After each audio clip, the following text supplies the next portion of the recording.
नमस्कार, खबर गर्मा गर्म में आप सभी का स्वागत है। मैं हूं नीलू। करते हैं खबरों की शुरुआत और बुलेटिन में सबसे पहले बात आपको बताते हैं कि प्रधानमंत्री मोदी आज बजट पर संवाद करने वाले हैं। प्रधानमंत्री सुबह 11 बजे संवाद करेंगे। इस दौरान बीजेपी अध्यक्ष जेपी नड्डा, केंद्रीय मंत्री और सांसद दिल्ली के अंबेडकर भवन में प्रधानमंत्री का संबोधन सुनेंगे और प्रधानमंत्री ने ट्वीट कर लोगों से इस संवाद से जुड़ने की अपील की है। प्रधानमंत्री ने लिखा कि मैं 2 फरवरी को सुबह 11 बजे एक कार्यक्रम में जन हितैषी और प्रगतिशील बजट के बारे में बात करूंगा।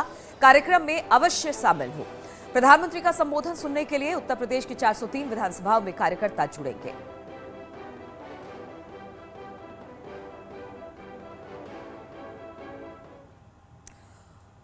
और अब आपको बताते हैं कि उत्तर प्रदेश के सियासी रण में बीजेपी के लिए चुनाव प्रचार में आज कौन कौन कहां रहने वाला है। बीजेपी के चाणक्य यानी केंद्रीय गृह मंत्री अमित शाह आज बदायूं और अलीगढ़ में ताल ठोकेंगे, तो वहीं सीएम योगी आदित्यनाथ का प्रचंड प्रचार भी आज जारी रहेगा। बुलंदशहर और मथुरा में सीएम सरकार की उपलब्धियां बताते और अपने अंदाज में विपक्ष पर बरसते नजर आएंगे। रक्षा मंत्री राजनाथ सिंह भी लखीमपुर खीरी और पीलीभीत में बीजेपी के लिए प्रचार करने वाले हैं। तो 3 तस्वीरों के जरिए हम आपको बता रहे हैं बीजेपी के दिग्गज आज चुनाव मैदान में उतरेंगे, जहां पर वो प्रचार करते दिखाई देंगे।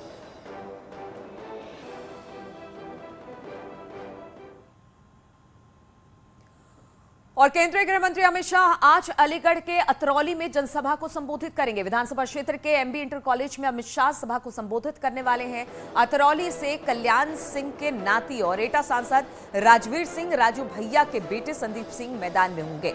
संदीप सिंह प्रदेश में वित्त राज्य मंत्री भी हैं। सभा में 1000 लोगों की ही अनुमति है, इसलिए बहुत अधिक संख्या नहीं होगी। इसके बाद अमित शाह बदायूं भी जाएंगे, जहां पर घर घर संपर्क अभियान भी शामिल होंगे और बीजेपी प्रत्याशी के लिए प्रचार कर वोट मांगेंगे। तो बीजेपी की ओर से गृह मंत्री अमित शाह ने पश्चिमी उत्तर प्रदेश की कमान अपने हाथों में ले ली है और ताबड़तोड़ दौरों के जरिए पश्चिमी उत्तर प्रदेश को साधने में जुटे हुए हैं।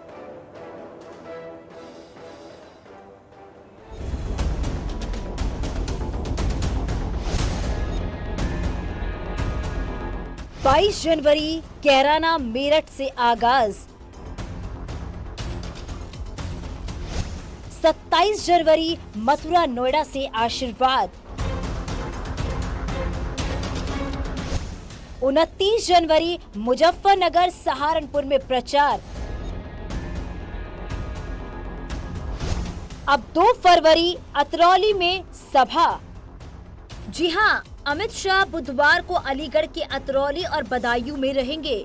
अलीगढ़ के अतरौली में एमबी इंटर कॉलेज में सभा को संबोधित करेंगे और अतरौली से मैदान में कल्याण सिंह के नाती और एटा सांसद राजवीर सिंह राजू भैया के पुत्र संदीप सिंह के लिए वोट मांगेंगे। संदीप सिंह प्रदेश में वित्त राज्य मंत्री भी हैं, यानी पश्चिमी यूपी की कमान अमित शाह ने अपनी हाथों में ले लिया है, क्योंकि 2017 दोहराने के लिए बीजेपी ने पश्चिमी यूपी में अपनी ताकत झोंक दी है। पश्चिमी यूपी बीजेपी के लिए काफी अहम है, इसलिए बीजेपी के रणनीतिकार केंद्रीय गृह मंत्री अमित शाह ने पश्चिमी यूपी की कमान अपने हाथों में ले ली है। जैसे ही चुनाव आयोग की ओर से पश्चिमी यूपी में चुनाव का ऐलान हुआ, अमित शाह ने अपने दौरे की रणनीति भी बना ली और सबसे पहले उन्होंने कैराना से प्रचार का आगाज किया। कैराना में अमित शाह ने उन पीड़ित परिवारों से मुलाकात की जो 2017 से पहले पलायन कर चुके थे। अमित शाह ने इन लोगों को भरोसा दिलाया कि सुरक्षा को लेकर कोई कोताही नहीं होगी। सर, हम तो 3 साल तक रहे हैं बाहर। सन 2014 में हम यहाँ से चले गए थे, 2017 में वापस आए हैं। 2017 में वापस आए? हाँ जी। क्या आपको आश्वासन मिला या क्या देखकर आप वापस आए? आपको क्यों लगा कि अब भरोसा किया जा सकता है? सर, भाजपा सरकार के आने के बाद में यहाँ का माहौल भी थोड़ा अच्छा हो गया, पहले से काफी अच्छा हो गया, क्योंकि हम लोगों से रंगदारी मांगी गई थी सन 2014। बहुत सैड, मतलब ऐसा कुछ भी नहीं है, बिल्कुल एकदम नॉर्मल। और सबसे इम्पोर्टेंट बात यह है कि इतना बड़ा आदमी हमारे बारे में सोच रहा है, यही एक बहुत बड़ी बात है। इससे हमें काफी ज्यादा ऐसा फील होता है कि हाँ, हम सेफ है, कोई हमारे बारे में सोच रहा है। अमित शाह ने कैराना में डोर टू डोर प्रचार भी किया था, साथ ही समाजवादी पार्टी की पिछली सरकार पर जमकर निशाना साधा। शाह ने अखिलेश पर वार करते हुए कहा कि योगी सरकार में अब गुंडे पलायन कर रहे हैं।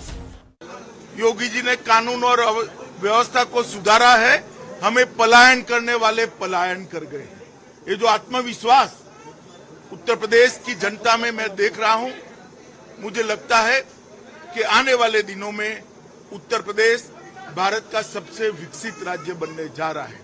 आज अभी मैं मित्तल परिवार के साथ बैठा था, कभी उनको भी पलायन करना पड़ा था।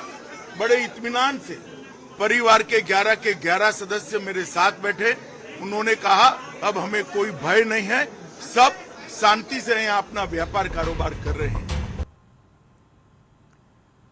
और रक्षा मंत्री राजनाथ सिंह आज लखीमपुर खीरी और पीलीभीत दौरे पर रहेंगे। सुबह करीब 11 बजे राजनाथ सिंह लखीमपुर खीरी पहुंचेंगे। दोपहर 12 बजे मां संकटा देवी के दर्शन कर पूजन करेंगे और फिर उसके बाद संकटा देवी के सदर चौराहे होते हुए मेन रोड से हमदर्द तिराहा तक दुकानदारों से जनसंपर्क कर वोट की अपील करेंगे। इसके बाद रक्षा मंत्री करीब 1:45 बजे पीलीभीत पहुंचेंगे और कई वर्ग के लोगों से संवाद भी करेंगे। शहर के कई इलाकों में डोर टू डोर कैंपेन करते भी बीजेपी उम्मीदवार के लिए नेता दिखाई देंगे। और उत्तर प्रदेश चुनाव में सीएम योगी का प्रचंड प्रचार भी लगातार जारी है। आज सीएम योगी बुलंदशहर और मथुरा के दौरे पर रहेंगे और पार्टी उम्मीदवारों के पक्ष में वोट मांगेंगे।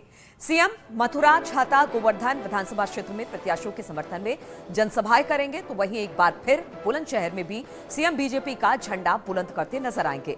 पिछले 10 दिनों में सीएम का यह तीसरा बुलंदशहर दौरा है।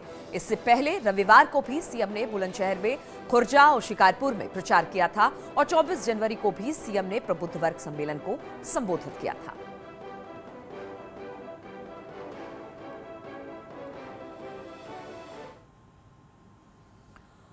और बीजेपी के प्रदेश अध्यक्ष स्वतंत्र देव सिंह भी आज एक्शन में दिखाई देंगे। वो बागपत और हापुड़ में डोर टू डोर कैंपेन करते नजर आएंगे। स्वतंत्र देव सिंह सुबह करीब 11 बजे बागपत पहुंचेंगे और फिर चुनावी तैयारियों का जायजा भी लेंगे।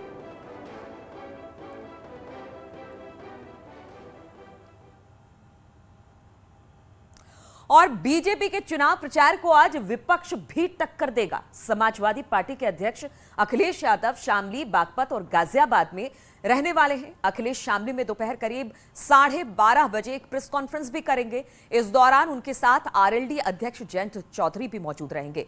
दूसरी तरफ बीएसपी अध्यक्ष मायावती भी आज विधानसभा चुनाव के लिए पहला बड़ा कार्यक्रम करने जा रही हैं। आज आगरा में मायावती की एक जनसभा है।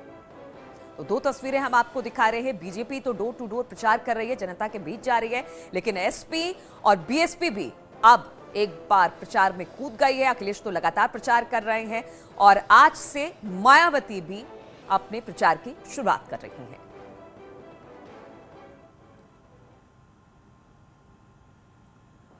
और बीजेपी ने उत्तर प्रदेश चुनाव के लिए 17 उम्मीदवारों की नई लिस्ट जारी कर दी है। खास बात यह है कि योगी आदित्यनाथ सरकार में महिला कल्याण राज्य मंत्री स्वाति सिंह को सरोजिनी नगर से टिकट नहीं मिला है। उसी सीट से राजेश्वर सिंह को उम्मीदवार घोषित किया गया। राजेश्वर सिंह ईडी के अधिकारी रह चुके हैं। सरोजिनी नगर सीट से ही दयाशंकर सिंह टिकट की दावेदारी पेश कर रहे थे, लेकिन उन्हें भी टिकट नहीं मिला है। बीजेपी के उम्मीदवारों की लिस्ट में प्रदेश के विधि और न्याय मंत्री बृजेश पाठक को सीट बदलकर लखनऊ मध्य की जगह लखनऊ कैंट से उम्मीदवार घोषित किया गया है। लखनऊ कैंट से रीता बहुगुणा जोशी अपने बेटे के लिए टिकट मांग रही थी, लेकिन उन्हें मौका नहीं मिला। इसके अलावा बीजेपी ने लखनऊ मध्य से रजनीश गुप्ता को टिकट दिया है। लखनऊ पश्चिम से अंजनी श्रीवास्तव, लखनऊ पूर्व से आशुतोष टंडन, गोपाल, लखनऊ उत्तर से नीरज बोरा, वहीं मोहनलालगंज से अमरीश कुमार बख्शी, तालाब से योगेश शुक्ला को टिकट दिया गया है। मौजूदा विधायक अवनीश त्रिवेदी का टिकट काट दिया गया है। मलिहाबाद से जया देवी को टिकट मिला है।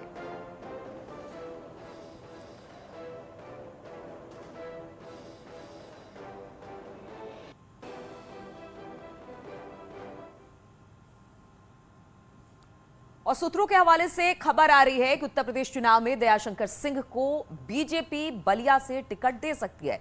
उनको पार्टी की ओर से ऐसा आश्वासन दिया गया है।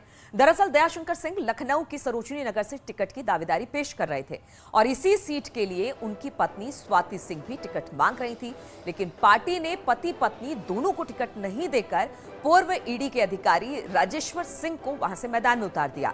कुछ वक्त पहले ही राजेश्वर सिंह ने ईडी से रिटायरमेंट लिया था और फिर अब बीजेपी में शामिल हुए थे, जिन्हें अब यहां से टिकट मिला है।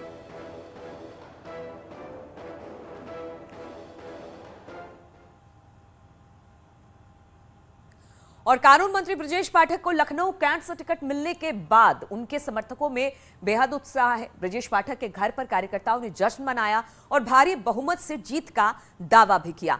2017 में ब्रजेश पाठक लखनऊ सेंट्रल सीट से विधायक थे, लेकिन इस बार उन्हें कैंट से प्रत्याशी बनाया गया है। यहां पर उनका मुकाबला समाजवादी पार्टी के राजू गांधी से होगा। ब्रजेश पाठक ने लखनऊ कैंट समेत जिले की सभी सीटों पर जीत हासिल करने का दावा किया है। ब्रजेश जी, आपकी सीट बदली गई है इस बार, आप कैसा महसूस कर रहे हैं? पिछली बार से मुकाबला मजबूत है या इस बार कमजोर है? नहीं, नेतृत्व ने जो आदेश दिया उसका हम अनुपालन करेंगे और पूरे प्रदेश में प्रचंड बहुमत की बीजेपी की सरकार बनेगी। जिस ढंग से कार्यकर्ताओं में उत्साह है आप देख रहे हैं। सभी सीटें हम लोग लखनऊ की जीतने जा रहे हैं और प्रदेश में भारतीय जनता पार्टी के पक्ष में लहर चल रही है। और जिस ढंग से कार्यकर्ताओं में जनता का आशीर्वाद मिल रहा आप देख रहे हैं, सभी की सभी सीटें हम लोग प्रचंड बहुमत से जीतने जा रहे हैं। राजधानी लखनऊ की अगर हम बात करें तो स्थानीय स्तर पर कौन सा मुद्दा है जो आपकी पुरानी विधानसभा थी और इस बार जब आप कैंट में जा रहे हैं? लखनऊ में हमारे सबसे बड़ी मुद्दा हमारे सामने लखनऊ के ट्रैफिक जाम से लोगों को मुक्ति दिलानी है और ट्रैफिक जाम के लिए लगातार फ्लाईओवर्स का निर्माण किया जा रहा है और कहीं भी आवश्यकता कि हम करेंगे। कैंट विधानसभा की कुछ स्पेसिफिक समस्याएं हैं, उनको भी हम निस्तारित करेंगे, जैसे पेयजल, जो हमारी मलिन बस्तियां हैं और जैसे जो हमारे मलिन निवास हैं, जो पानी डालकर उनको आवास दिलाना काम, पेयजल पहुंचाना, बिजली कनेक्शन दिलाना और लोगों को लगातार हम उनके जीवन जीने लायक हर सुख सुविधा उपलब्ध कराने का काम करेंगे। आपको ऐसा लगता है राजधानी लखनऊ में जो टिकट दिए गए उसमें क्या जमीनी कार्यकर्ताओं को तरजीह दी गई या जाति के समीकरण? तरह से जमीनी कार्यकर्ताओं को तरजीह दी गई है और भारतीय जनता पार्टी नेतृत्व में जनता के जो विश्वास थे, जनता की जो चाहत थी उसको पूरा किया है। आपको ऐसा लगता है कि जाति के समीकरणों का भी ध्यान रखा गया है? देखिए, भारतीय जनता पार्टी नेतृत्व जो जनता चाहती है उस आधार पर निर्णय लेती है और जनता के आशीर्वाद के फलस्वरूप हम सभी सीटें जीतने जा रहे हैं। वहीं समाजवादी पार्टी ने भी उत्तर प्रदेश चुनाव के लिए 10 प्रत्याशियों की एक और लिस्ट जारी कर दी है। राजधानी लखनऊ के बख्शी तालाब से गोमती यादव, लखनऊ पश्चिम से अरमान खान, लखनऊ उत्तर से पूजा शुक्ला को टिकट दिया गया है। लखनऊ पूर्व से पार्टी प्रवक्ता अनुराग भदौरिया को चुनाव मैदान में उतारा गया है। वहीं लखनऊ मध्य की बात की जाए तो यहां से रविदास महलोत्रा और लखनऊ कैंट से राजीव गांधी को उम्मीदवार बनाया गया है। लखनऊ की 2 सीटों के लिए समाजवादी ने उम्मीदवारों की घोषणा पहले ही कर चुकी है। मलिहाबाद सीट पर पूर्व सांसद श्रीमती सुशीला सरोज को टिकट मिला है। मोहनलालगंज सीट से अमरीश पुष्कर को प्रत्याशी बनाया गया है।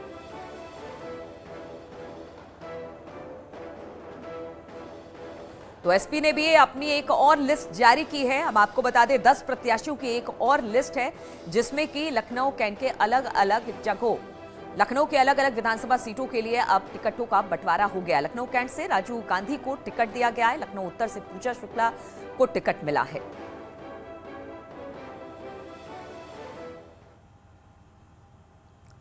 और खबर उत्तराखंड से लेते हैं, जहां पर कांग्रेस की राष्ट्रीय महासचिव प्रियंका गांधी आज देहरादून में रहने वाली है, जहां पर एक तरफ वो कांग्रेस का 2022 के लिए घोषणा पत्र जनता के सामने रखेंगी, वहीं 70 विधानसभा क्षेत्रों में कार्यकर्ताओं और जनता को वर्चुअली संबोधित करेंगी। देहरादून में 1000 लोगों की कैपेसिटी वाले हॉल में वर्चुअल रैली और घोषणा पत्र लॉन्च किए जाएंगे। कांग्रेस नेताओं का मानना है कि उत्तराखंड में अपनी पहली चुनावी रैली करने जा रही प्रियंका गांधी असर छोड़ने में कामयाब होंगी।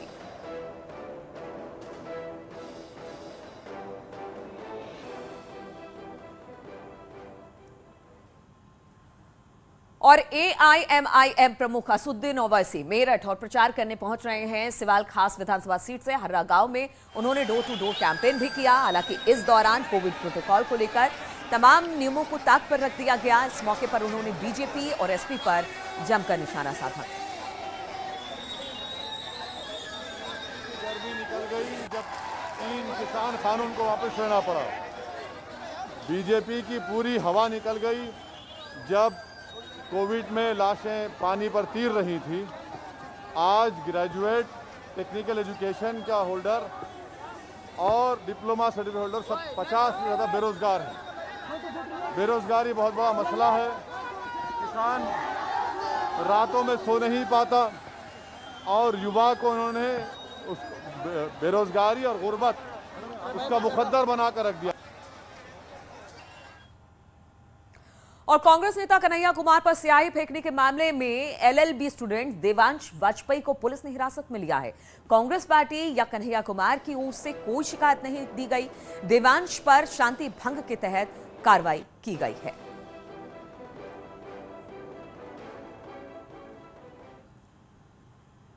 और रुकते हैं यहां पर छोटे से ब्रेक के लिए, फौरन लौटेंगे।